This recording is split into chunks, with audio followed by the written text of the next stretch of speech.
Vakit tasarrufu. Evet, Emrah İpek huzurlarınızda. Tane tane benleri var. Emrah Bey geliyor.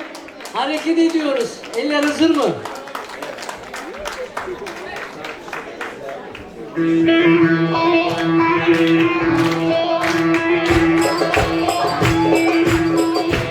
Ve oynamak serbest.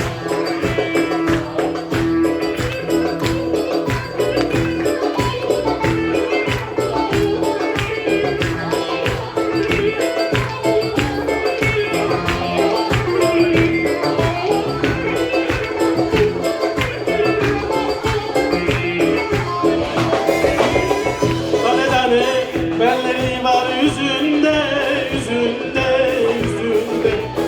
Can alıcı bakışlar gözünde, gözünde, gözünde. Can alıcı bakışlar gözünde, gözünde, gözünde. Bir tat var edasında, nazında, nazında, nazında. Dünyada yardan tatlı var mola, var mola.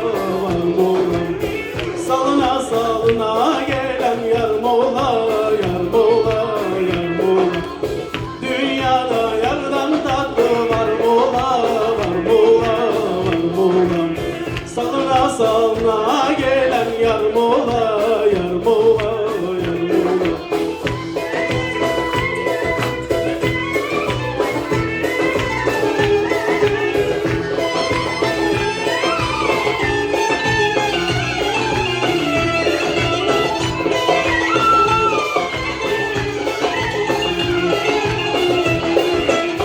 Küpeleri ağır düşer kulaktan, kulaktan, kulaktan.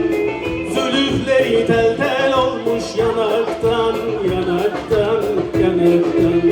Zülüfleri tel tel olmuş yanaktan, yanaktan, yanaktan. Ağzı şeker bal akıyor dudaktan, dudaktan, dudaktan.